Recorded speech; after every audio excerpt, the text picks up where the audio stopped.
Welcome back to the deep dive. Today, we're diving into a world that is, well, for most of us, completely invisible. Yet it powers literally every digital device around you right now. It's kind of mind-boggling when you think about it. It really is. Think about it.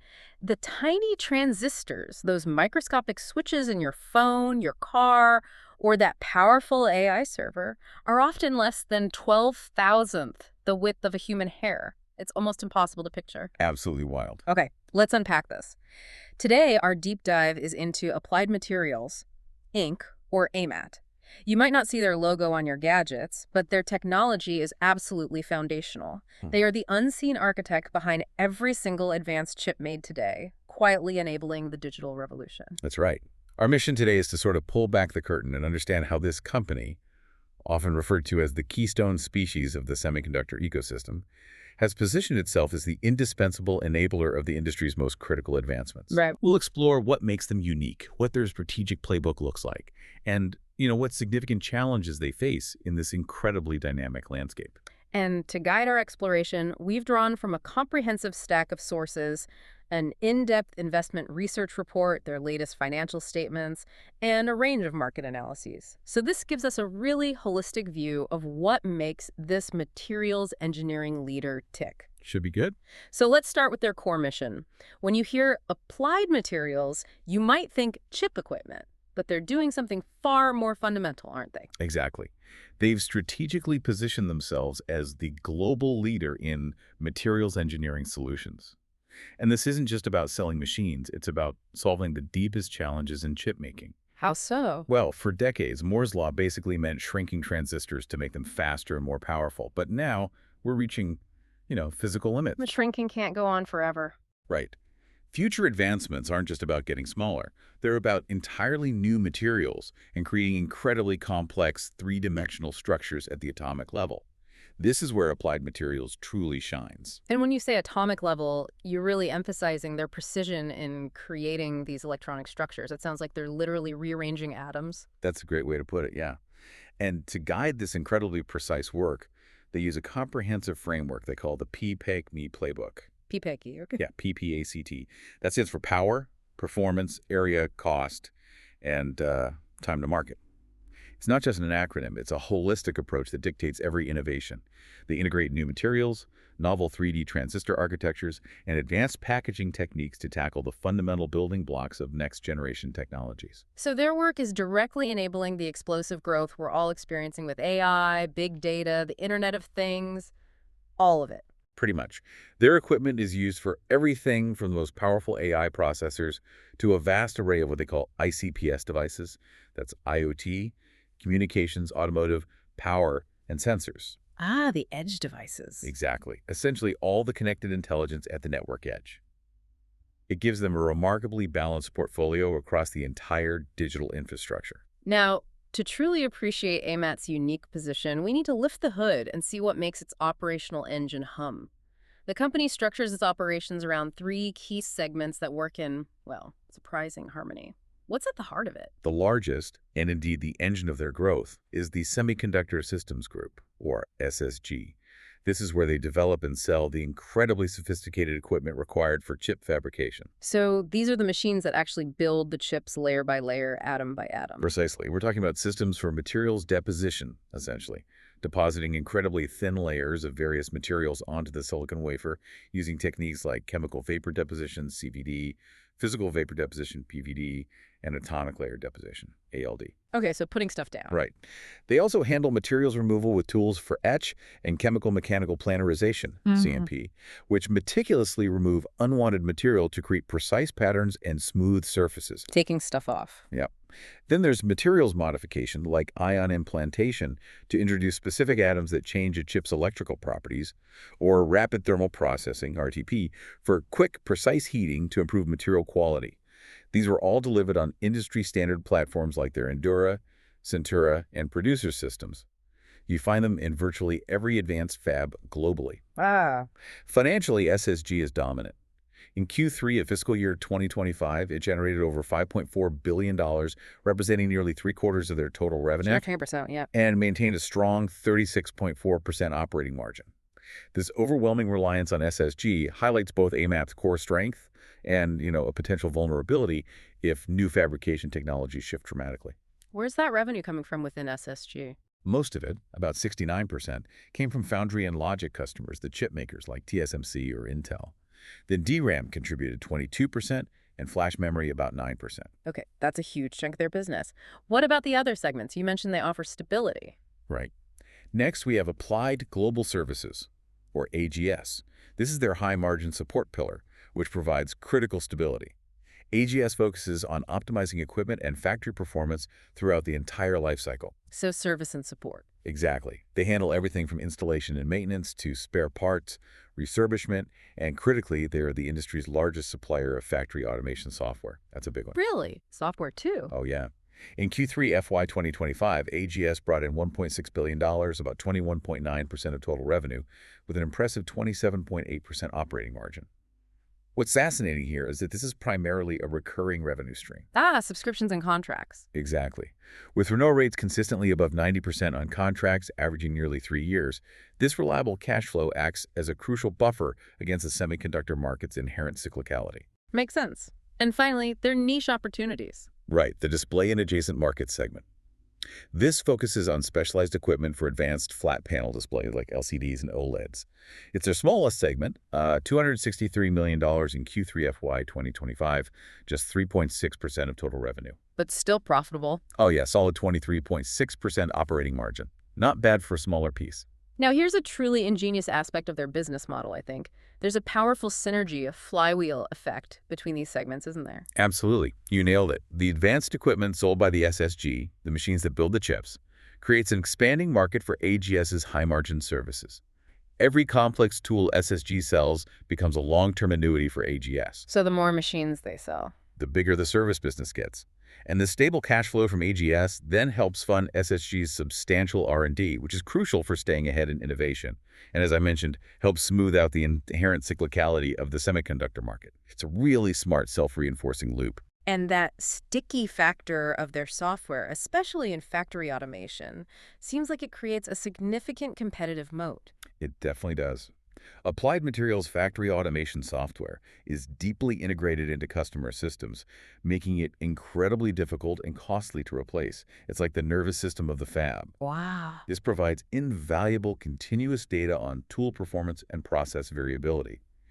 AGS leverages this data for predictive maintenance with platforms like AIs.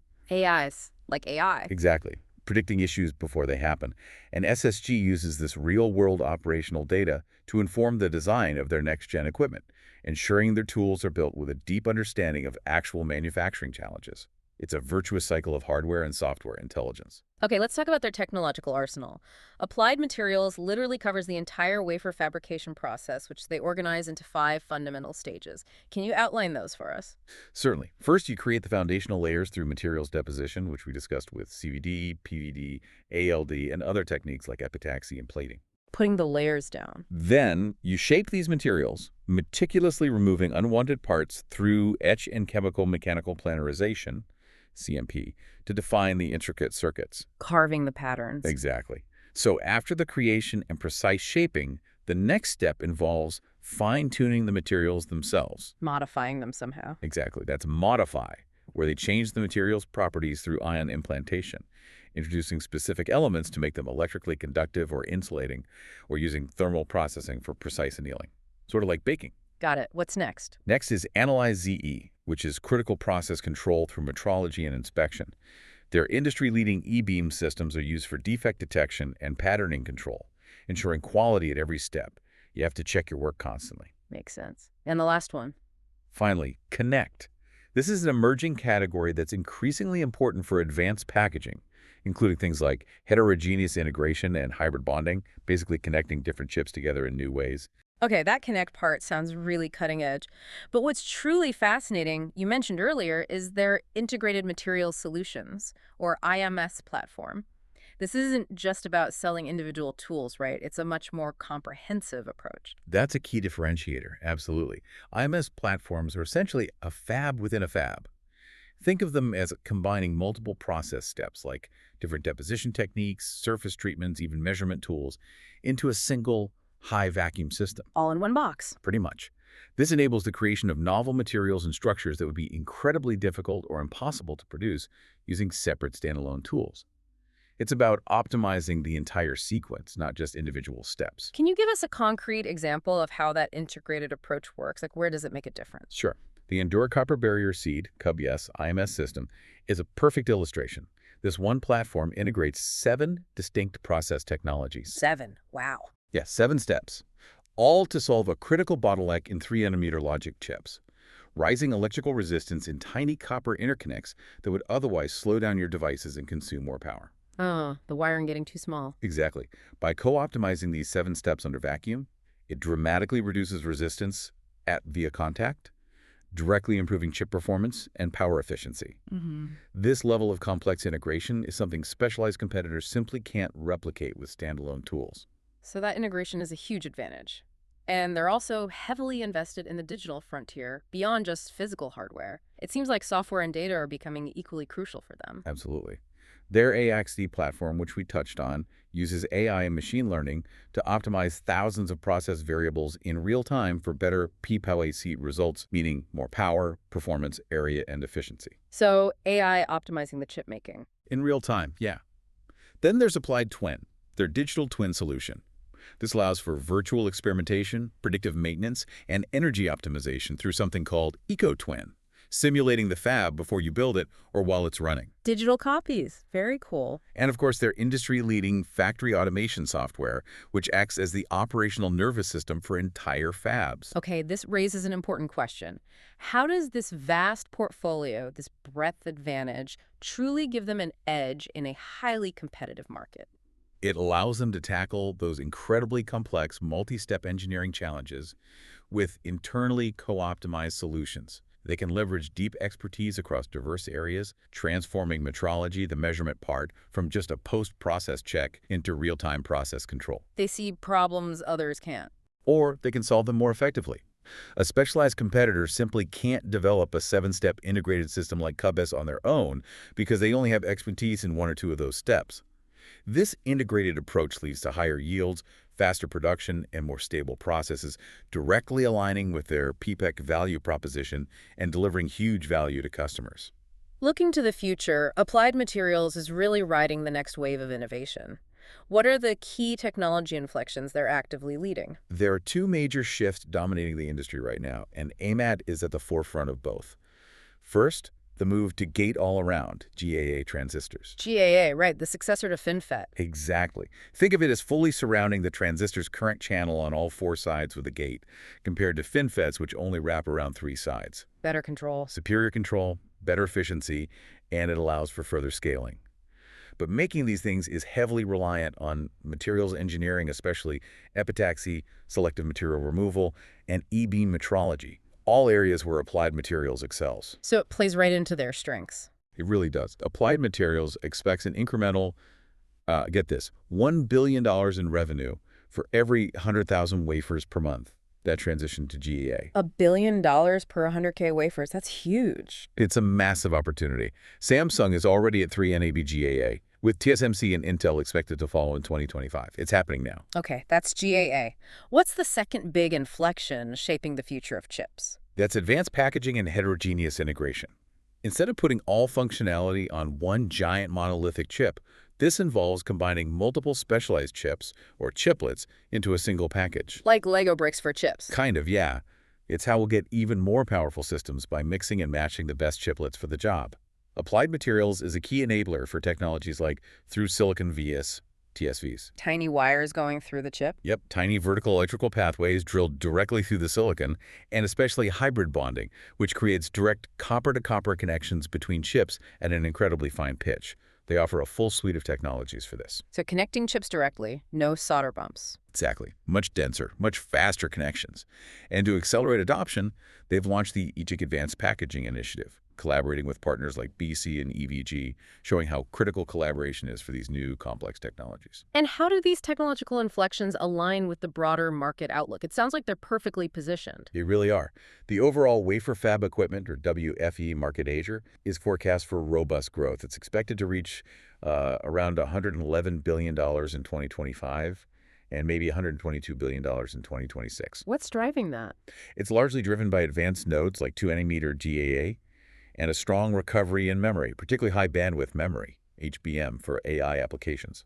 The AI needs a ton of memory bandwidth. Makes sense. And the advanced packaging market itself is also rapidly expanding, projected to be somewhere between, say, $40 billion to $62 billion in 2025. And the equipment part of that market is growing fast, from 17% in 2023 to maybe 23% by 2029. This definitely sounds like a huge land grab opportunity for them. Exactly. These disruptive shifts create a significant opportunity for Applied Materials to gain market share. They can offer those co-optimized, integrated solutions for entire process modules, not just individual tools. Their deep front-end materials engineering expertise is directly applicable to advanced packaging, giving them a distinct advantage over more traditional back-end suppliers. Okay, now let's turn our attention to the competitive arena. The wafer fab equipment market is incredibly concentrated, almost an oligopoly, isn't it? It is indeed. You've got a few major players dominating. The key ones are Applied Materials, ASML, Lam Research, and KLA. ASML is the lithography giant, right, with EUV? Right. ASML is the virtual monopolist in photolithography, especially with their cutting-edge EUV technology, absolutely essential. Then Lam Research is a direct and formidable competitor to Applied Materials in etch and deposition, particularly strong in memory chips. So Lam is a big rival. A very big rival. Yeah. And KLA dominates process control, focusing on the critical areas of metrology and inspection, the measuring and checking part. So Applied Materials is often seen as the generalist among these specialists. Is that fair? That's the key distinction, yeah. Unlike ASML's singular focus or Lam's deep specialization in certain areas, Applied Materials has that broad, diversified portfolio across deposition, etch, CMP, ion implantation, inspection, pretty much everything except lithography. And that breadth is the advantage. That breadth enables their IMS and integrated solutions. It positions them as a strategic partner offering system-level solutions, not just individual tools. They can solve those multi-step problems that require expertise across different domains. And this creates a unique dynamic, almost a co-opetition, where they collaborate and compete simultaneously. Absolutely. All these companies are ultimately needed for a modern fab to function. You need ASML's litho, KLA's metrology, and deposition and etch tools from AMAT or Lam or both. So they have to work together. They do. However, Applied Materials' integrated approach challenges this dynamic by combining process steps that were previously done on standalone tools, often from different vendors. This intensifies competition, especially with specialists like Lam Research, as customers choose between AMAT's integrated solution or piecing together best-of-breed tools from various vendors. Interesting choice for the customer. Definitely. And crucially, winning the initial equipment sale then leads to those lucrative multi-year service contracts from AGS, further solidifying their hold on high-margin recurring revenue. It's a powerful and sticky business model. Let's check their financial pulse. How did they perform in Q3 FY 2025, and what does it tell us about their current state? Things look pretty good, right? Applied Materials had a record-setting Q3 FY 2025, really strong. They reported record revenue of $7.30 billion, an 8% increase year over year, and record non-GAAP EPS of $2.48, up 17% year over year. Both numbers impressively surpassed expectations. Nice beat. And margins. Profitability was also very strong. Gross margin hit 48.9% and operating margin was 30.7%. Very healthy numbers. So those are incredibly strong results. But despite that, their Q4 guidance was a bit cautious, which sent some signals to the market. So what does this all mean? Why the caution? It does seem a bit contradictory, right? Strong quarter, cautious outlook. Management guided for Q4 revenue of $6.7 billion, which is slightly below market expectations. And they gave a reason. Yeah, they explicitly attributed it to increased uncertainty and lower visibility, including for our China business, and also some nonlinear demand from leading-edge customers. So it shows that investors are very sensitive to any hint of forward-looking risks, even when current performance is stellar. Okay. What about the longer-term financial picture? Looking at their 5-year trends, the company has shown consistent revenue growth, a solid 12.2% compound annual growth rate from FY 2020 to FY 2024. They maintain robust margins and generate formidable free cash flow, $2 billion in Q3 alone, and over $7.5 billion in FY 2023. That's a lot of cash. It is. And this financial strength enables aggressive capital return to shareholders. They returned $1.4 billion in Q3 FY 2025 via buybacks and dividends, signaling strong management confidence in their long-term potential. Their balance sheet is also very strong, with slightly more cash, $7.01 billion, than debt, $6.76 billion. And what's the general analyst consensus on AMAT? Still positive? Generally positive, yes. Most have a buy rating with average price target somewhere between, say, $197 and $206. However, there's clear sensitivity to near-term geopolitical risks, which has led some analysts to issue downgrades or reduce their targets recently. The market is definitely weighing those external risks heavily right now. Now, we can't talk about AMAT without addressing a critical external factor shaping their future, the elephant in the fab, perhaps. Geopolitical headwinds. Applied Materials has significant exposure to China, you mentioned. Indeed. And it's a big factor. China represents a substantial portion of their revenue. It peaked at 45% in Q1 FY 2024. Nearly half. Yeah, nearly half. And it stood at 35% in Q3 FY 2025. This makes them highly sensitive to geopolitical shifts, and particularly U.S. export controls. These regulations, which restrict China's access to advanced semiconductor technology, have a tangible, measurable impact. And it's not just theoretical. They've quantified this impact directly on their financials, haven't they? They have. Applied Materials forecasts a direct revenue hit of approximately $400 million in fiscal 2025 due to these controls. $400 million, that's noticeable. It is. And critically, half of this, about $200 million, comes from their AGS segment, the services business. The restrictions don't just prohibit new, advanced equipment sales. They also prevent AMAT from providing services and spare parts to certain Chinese customers for already installed advanced equipment. Wow, so it hits existing business too. Exactly. This isn't just a lost sale. It damages long-term relationships and creates a vacuum. Local Chinese service companies could potentially emerge to fill that gap, maybe fostering future domestic competition down the line. That's a tricky situation. It absolutely is. And it's important to note here, our role is just to convey the facts and insights from the source material. We're not taking sides in these geopolitical tensions, but simply reporting on their tangible impact on the business. Understood. Are they trying to mitigate this? Yes, Applied Materials is actively trying to mitigate this risk. They're focusing on accelerating growth in non-China markets, projecting 15% year-over-year growth there, and also bolstering domestic manufacturing with investments in Austin, Texas, and Arizona, trying to diversify. Okay. Beyond the machines and the markets, let's talk about the company's leadership and culture. Gary Dickerson has been CEO since 2013, overseeing significant growth. What's his vision for the company? Well, he's overseen about 3.5 times revenue growth during his tenure, which is pretty impressive. He's known for a strong focus on R&D and championing what they call a product development engine for faster innovation. He's also a strong advocate for corporate responsibility and sustainability and is generally widely recognized as an industry leader. Sounds good from the top. But if we connect this to the bigger picture, there appears to be maybe a dichotomy between the official company culture and what employees are saying on anonymous platforms like Reddit or comparably. That's correct. And it's an interesting point. While official company documents definitely promote inclusion and teamwork, anonymous employee reviews, well, they paint a more complex picture. What are the common themes? Common criticisms seem to include poor work-life balance, often described as vendor life being a nightmare, long hours, demanding travel schedules. Also, compensation that isn't always seen as competitive with top-tier tech firms, especially in high-cost areas like Silicon Valley. And there's also a perceived lack of clear internal mobility or career paths sometimes. Does that show up in ratings? It does seem to. Aggregated data gives Applied Materials a C culture grade on Culp, comparably placing them in the bottom 35% of similar companies. Even the CEO's approval rating, while not terrible at 69 out of 100, is below some key competitors. And for a company so reliant on innovation and highly skilled engineers, this really poses a strategic risk, doesn't it? Losing talent. Absolutely. Retaining world-class talent is crucial for driving the kind of innovation needed to execute their ambitious technology roadmap, especially with things like GAA and hybrid bonding. These reported cultural issues could significantly hinder their ability to attract and keep the best engineers and scientists in what's a hyper-competitive talent market. Is there anything specific policy-wise?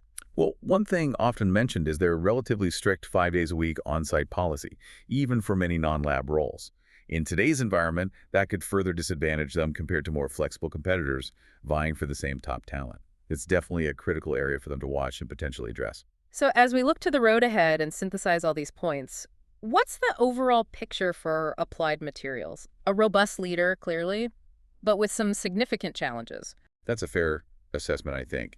In terms of strengths, you have that unmatched portfolio breadth, clear leadership in materials engineering, strong financials, and that really synergistic SSIAG's business model with deep customer integration through things like their IPIC Center for Collaboration. And opportunities. The opportunities are vast, really, driven by the huge technology shifts to GAA and advanced packaging, continued growth in the AGS services business, the ISAC-ES market growth, and the whole digitalization of manufacturing push with platforms like AX8 and Applied Twin. Okay, but then the weaknesses and threats. Right. On the other side, they have clear weaknesses, notably that significant China exposure we discussed and those potential internal cultural and talent retention challenges. The threats are also substantial. Escalating geopolitical risk is the big one. The semiconductor industry's inherent cyclicality, intense competition from Lam, KLA, and others, and the potential for talent attrition if those cultural issues aren't managed. So the long-term trajectory still looks positive overall. Fundamentally, yes. The long-term growth for Applied Materials seems sound, tied as it is to megatrends like AI, high-performance computing, and digitalization. Their focus on materials engineering looks incredibly prescient for this new 3D era of chipmaking. But it won't be smooth sailing. Probably not. The path will likely be volatile, dominated by those geopolitical risks and the semiconductor industry's inherent boom and bust cycles. Probably won't be a straight lineup, but the underlying technological tailwinds are powerful. Any final recommendations for stakeholders, investors, management trying to navigate this complex landscape? Well, for investors, I'd say focus on their long-term technological leadership. Carefully monitor non-China growth and market share gains in those key inflection points like GAA and hybrid bonding. Definitely factor in the geopolitical risk, but also recognize their aggressive capital return as a sign of management confidence. And for management? For management, it seems crucial to address those internal cultural challenges. Work-life balance, compensation, clear career paths to retain the top talent they absolutely need. And successfully delivering on the promise of that EPIC Center for Collaborative Innovation seems key to staying ahead. Okay. We've explored how Applied Materials, the unseen architect of our digital future, is not just building machines, but engineering the very atoms that make our modern world possible. As technology continues its relentless march forward, and chips become more about intricate 3D structures and novel materials than just shrinking, consider this. Will the ability to engineer materials at the atomic level, or the capacity to foster truly integrated innovation, be the ultimate differentiator for the companies that truly lead the AI era? That's the billion-dollar question, isn't it? It really is. Thank you for joining us for the deep dive.